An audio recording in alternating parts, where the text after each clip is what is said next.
Buenos días en esta mañana muy especial. Realmente el tema que me toca ahora exponer es relacionado a los vínculos en la educación online, ¿no?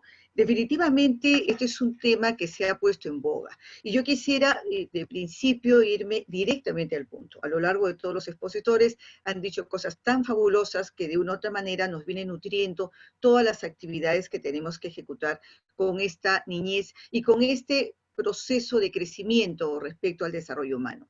Si nosotros nos basamos en esta primera imagen que estamos en pantalla, estamos notando de una suerte a una niña que está feliz manejándose en un iPad. Entonces, puede estar entretenida porque vemos cuadernos al lado y está con esa condición tan interesante, ¿no? Como decía, y quiero coger las palabras del doctor Guadalupe, que a lo largo de toda la exposición he visto que también las personas que han expuesto han ido mencionando, porque impacta este término de las células felices, ¿no? Que nos genera todo un proceso de innovación y creatividad en el ser humano si nosotros lo rescatamos desde el punto de vista de la psicología. Pasamos a la siguiente, por favor.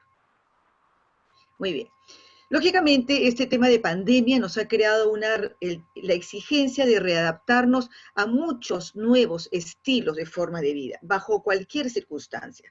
Estos confinamientos nos retiraron exclusivamente a nuestro hogar. En otras palabras, nos devolvieron al hogar, donde tanto los padres, que eran pues los perfectos ausentes por los horarios tan extremos a nivel laboral, como además los hijos que tenían que ir al colegio y quedaban pues espacios, digamos, vacíos. Hoy en día todos estamos dentro de esta condición donde los padres y los hijos, tanto y el trabajo además está dentro.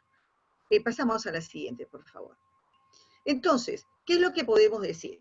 Que al hablar de la parte educativa, estamos hablando ahora de que se crearon estos nuevos retos de la educación. Todos fuimos a la educación online, definitivamente. Y cuando entramos a la educación online, de una u otra manera, hemos tenido ahora que readaptar a muchos docentes, a muchos profesores, les cayó de sorpresa. Acuérdense que si nosotros vemos la gama de docencias, estamos viendo también edades. Y dentro de las edades tenemos las edades intermedias o las edades ya un poco adultas, en las cuales no todos hemos tenido esa velocidad digital porque no hemos nacido con ello. A nosotros, cuando ingresamos a las aulas, había una conexión sumamente importante, pero digamos de condición humana, porque teníamos la relación en directo, estábamos con todas las personas en conjunto y captábamos la energía del ser humano, en ese caso de los niños, con mucha velocidad y podríamos equilibrar nuestras aulas.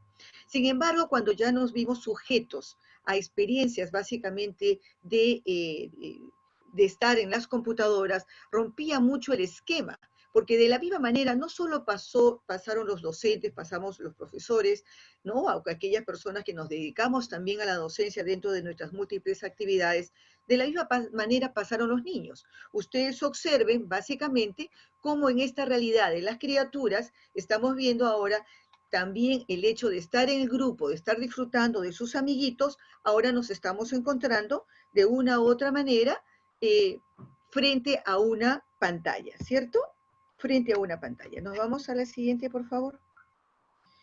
Y definitivamente esto ha creado muchas resistencias. Hay niños que de una u otra forma, pues querían seguir estando en grupo, querían los otros modelos y se generó toda una serie de resistencias y muchas complicaciones a través de los padres para saber cómo podemos nuevamente captar a la criatura. En un inicio fue una novedad, pero en la continuidad de los tiempos es ahí donde ya viene a surgir las dificultades, surgir los problemas y de una u otra forma crean pues ciertas o muchas dificultades. Pasamos a la siguiente, por favor. Lógicamente, estos retos lo pasaron los padres, porque ahora ya no era el maestro en su dirección, sino los padres que trataban de ayudar a los niños a conectarse dentro de la pantalla. Pero si ustedes observarán también la madre tratando de comunicarse tal vez con el trabajo, tal vez con otras condiciones, y todo se iba moviendo con demasiada velocidad. Y nosotros teníamos de una u otra manera focalizar la atención del niño en todas las condiciones. Entonces, esto ha creado ahora que tengamos nuevas formas o creamos nuevos modelos de acciones, porque esto va a seguir todavía por muchos meses hasta que tengamos pues la famosa vacuna que todos esperamos, ¿no? Si nosotros hacemos un proceso histórico de los sistemas de enseñanza, Curiosamente, estábamos muy metidos en una educación rígida. Había mucho interés al criterio del conocimiento y la forma cómo se ingería el conocimiento para el ser humano definitivamente era a través de las materias tal vez tan estrictas, repetitivas o memorísticas, y además acompañado con un estado emocional de que si tú fracasabas te venía el castigo, te venía la sanción en muchas formas. Y esto ha sido muy característico del siglo pasado, en las cuales se han buscado a como de lugar renovar las condiciones y entender que los aprendizajes se basan en otros criterios y en otras condiciones. Pasamos a la siguiente, por favor. Por eso que en esos cambios inmediatamente vino la era de la gestión de las emociones, esta gestión socioemocional educativa. Estamos viviendo en este siglo la etapa real, que es la era de las emociones en su totalidad. Estamos buscando la educación emocional. Y se supone para cada uno, para que tenga los criterios de habilidades psicológicas y pueda manejarse adecuadamente. De la misma manera, también esta gestión socioemocional llegaron a los colegios y empezamos a atender y a buscar estas relaciones emocionales entre los alumnos y entre los profesores. Sin embargo, pasamos estamos en un mundo VUCA. Este sistema de volatilidad, en donde lógicamente la velocidad de los cambios que se están viniendo al entorno va moviendo los criterios y tenemos que irnos ajustando para que se pueda dar una educación sostenida. Sin embargo, también tenemos la fase de la incertidumbre, que es dificultad, digamos, para tener que anticiparse a los nuevos acontecimientos. Imagínense ese cerebro infantil de estas nuevas generaciones y de este cerebro adolescente o este cerebro juvenil que tiene que responder con velocidad a la adaptación inmediata, cuando tal vez si veníamos heredando, como lo hemos dicho anteriormente, como un aprendizaje estrictamente muy estricto, muy teórico, muy tal vez formativo, pero con muchas tensiones emocionales, perdíamos esa capacidad de mirar las proyecciones hacia el futuro. Hoy en día se está trabajando la capacidad de anticipación y planeación, donde los niños a través de sus tiempos organizados o sus tiempos establecidos, estamos buscando que el niño entienda que cada espacio tiene un contenido y sobre el contenido genere los soportes pensando en una realidad y dirigiéndose a un futuro inmediato para sus proyecciones de vida.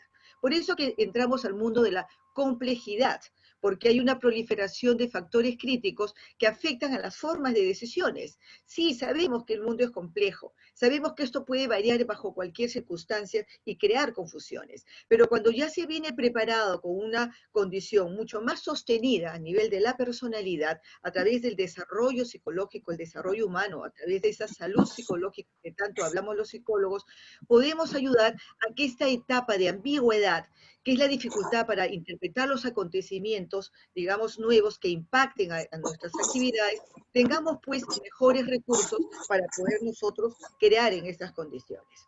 Pasamos a la siguiente, por favor. Miren nada más este ambiente tan movido y tan establecido. Entonces, tenemos nuevos modelos educativos definitivamente. Nosotros partíamos de un principio. Teníamos la historia, o tenemos la historia del docente. Tenemos que observar que el docente también tuvo padres, él es padre y tiene otros elementos que corresponden a la historia. Y también tenemos en el otro lado la historia de los niños, la historia de los padres que dirigen a esos niños y lógicamente de otras condiciones. Cuando unimos estos dos elementos, tenemos que es el factor de congruencia. Miren ahora la importancia que en esa zona se define cómo llego yo al alumno y cómo me integro. Ahí vienen las metodologías y las competencias que tiene el docente. En esas competencias, porque metodologías existen y se han venido manejando de muchas formas, pero en esas competencias está el humano. Está ahora hablando de la habilidad del humano, la habilidad del docente, para poder llegar y poder mediatizar estas condiciones y trabajarlo en buenas líneas. Claro que en esta metodología, si pasamos a la siguiente lámina, la siguiente, por favor. Claro que en esta metodología que ahora estamos, la anterior, por favor, estamos observando, existen pues la adaptación al entorno digital que nos ha sorprendido a todos. Muchos decimos, ya llegó la tecnología, ya ingresó a la casa para nunca salirse. Entonces, que en parte tiene razón, porque vamos a tener ahora que ajustarnos a esta nueva condición y manejarnos en ello.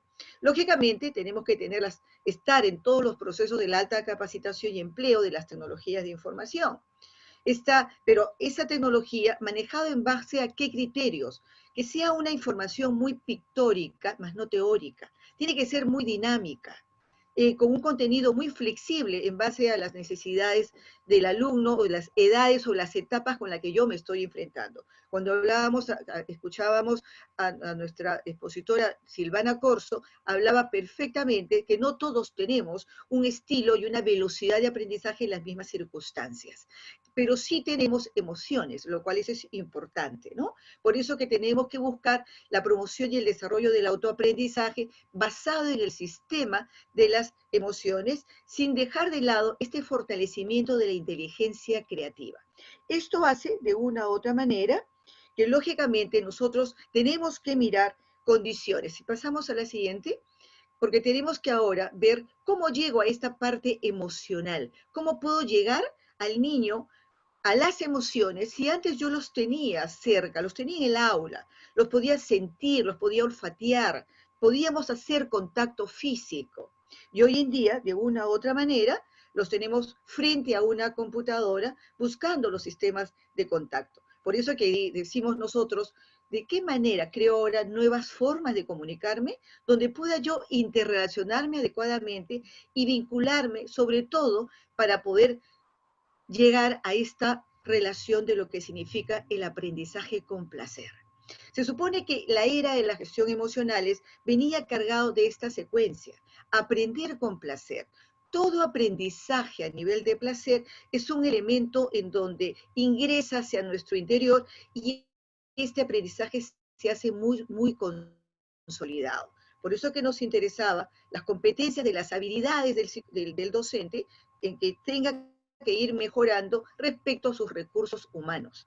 Cuando hablamos de recursos humanos, estamos hablando que la forma de la conexión humana y de poder relacionarnos directamente está basado en lo que podemos usar nuestro rostro. La comunicación, pasamos a la siguiente, por favor. La comunicación eficaz está basada en el primer punto en nuestro rostro. Es el punto focal de nuestro cuerpo, es el primer impacto de fijación, que no nos viene de la nada, no nos viene porque se nos ocurrió o no nos viene porque de una u otra manera nosotros decimos, bueno, esto ya alguien lo dijo. No, esto es un código cerebral que se da a través de esa vinculación de la madre bebé o del cuidador que está mirando el rostro del bebé y el bebé el rostro de su cuidador, que es ahí donde se afinan los contactos de vínculos.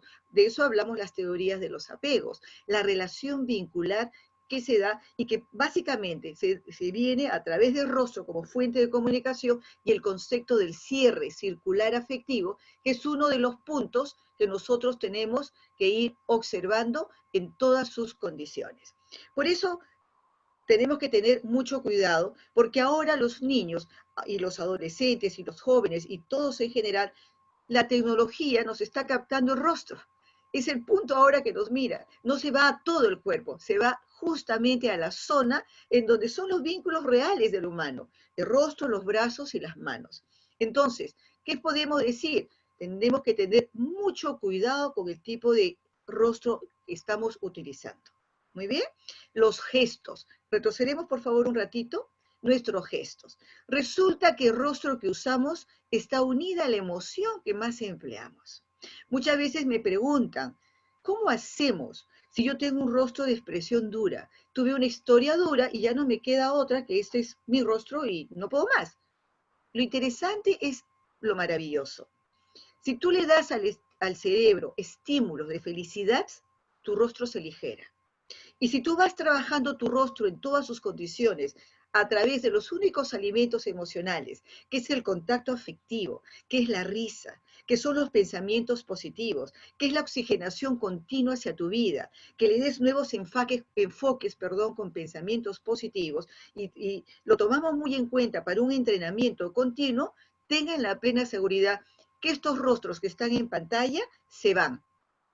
Y es ahí donde nosotros tenemos muchas dificultades. Por esa razón, tenemos que nosotros entender de que esto es algo importante, porque si estamos basados en llegar ahora a un sistema de aprendizaje, estamos mirando el rostro como punto fundamental y otra cosa que mira el niño, pasemos a la siguiente, es los ojos. Decimos que los ojos es la ventana del alma y es ahí donde también queremos explicar. Esto no nos viene otra vez porque se nos ocurrió, porque alguien informó, no, es un código cerebral que está implantado en la comunicación humana, a lo que nosotros llamamos comunicación eficaz ahora. El tipo de expresión de nuestros ojos y de nuestros gestos van a determinar ese enganche emocional, porque si antes la educación se iba al conocimiento, ahora estamos yendo a la persona. Estamos ingresando las emociones de la persona para desde ahí jalar el sistema de interés hacia el aprendizaje y, lógicamente, sin descuidar los conocimientos y las actividades creativas que tenemos que nosotros manejarnos a través de estas nuevas innovaciones que nosotros siempre estamos señalando en el crecimiento del desarrollo humano. Reinvéntate, renuévate, que son elementos importantes. Por eso que los ojos y la mirada expresan emociones y expresan sentimientos. Yo siempre les decía a las personas que estamos en relaciones de enseñanzas, ¿observan ustedes el tipo de mirada? ¿Qué gesto usas en tu rostro? ¿Qué tipo de mirada pones? A veces nos encontramos con miradas sumamente cargantes, como por ejemplo la tenemos en la línea central en la quinta imagen. Una mirada sumamente penetrante, que en el siglo pasado esa era una imagen de autoridad y se estimulaba, porque podía dominar masas, pero las opacaba. Hoy en día que estamos hablando de un sistema de apertura, de respeto, de organización de espacios, pero de una comunicación vinculada, le damos la confianza para ingresar a estos niveles con miradas sumamente suaves y acariciadoras. Y que para ello no interesa la edad, es cuestión del entrenamiento. El cerebro no se cansa de aprender y siempre está buscando renovarse, reinventarse, resetearse, como decimos nosotros o como dicen los chicos. Si ustedes observarán la segunda mirada de la barra primera, de la primera barra a la segunda mirada, encontramos a un adulto con una mirada que te permite también comprensión, a diferencia de los estilos de miradas que vamos presentando.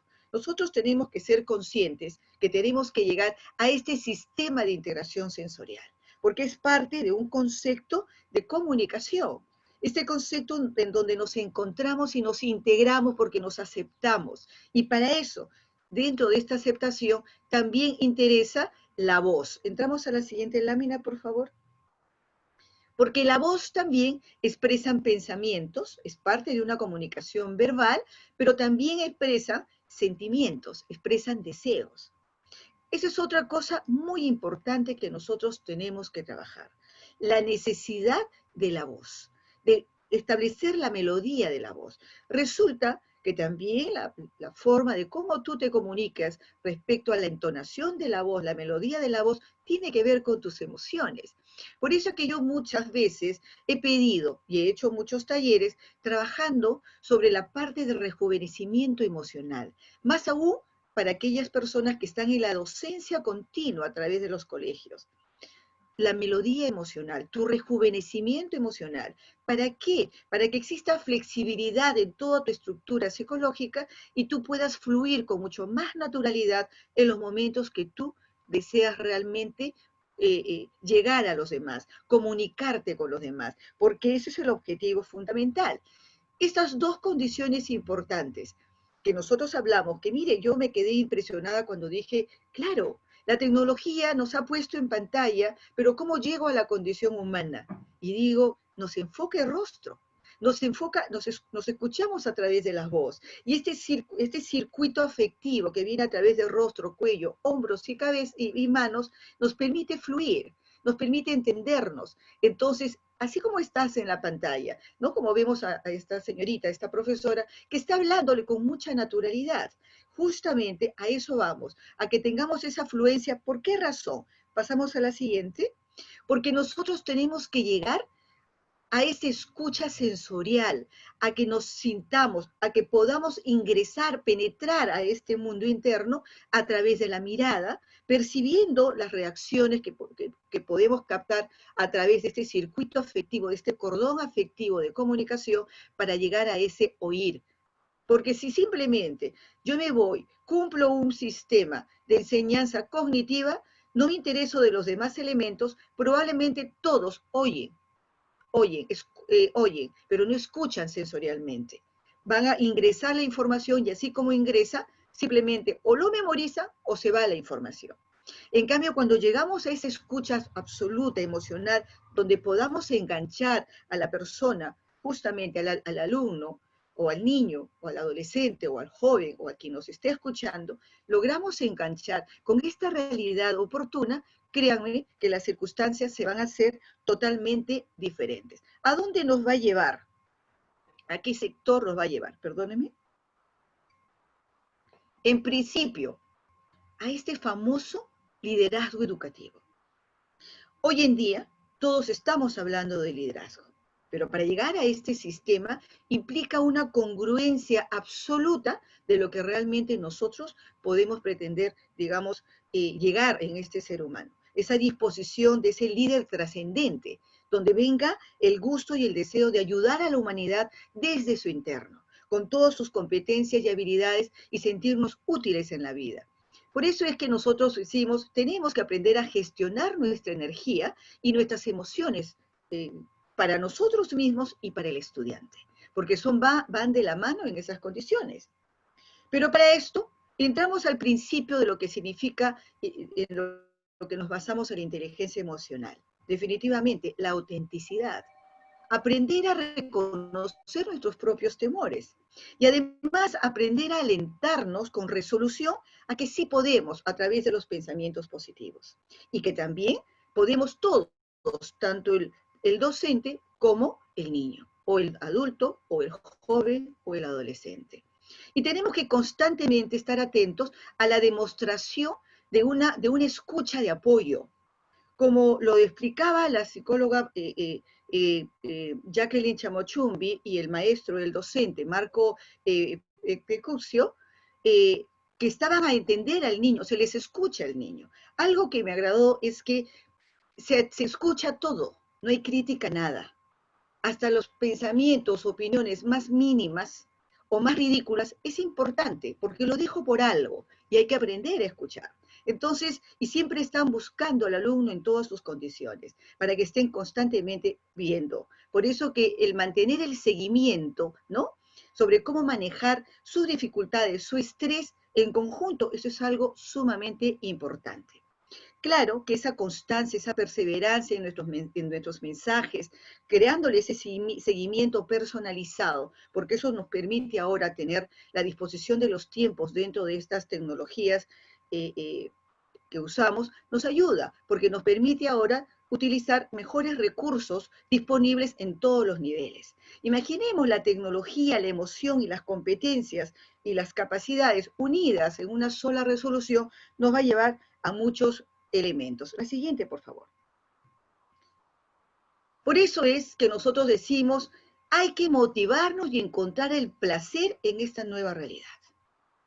Células felices, como decía el doctor Guadalupe Chávez. Veamos a este aislamiento social como una oportunidad para reencontrarnos con nuestras familias y nosotros mismos.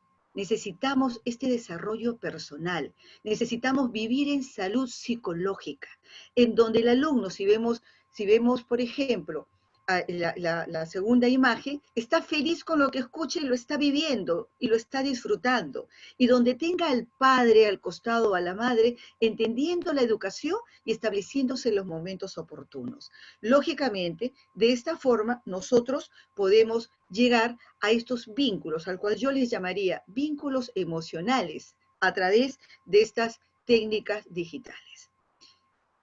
Muchas gracias.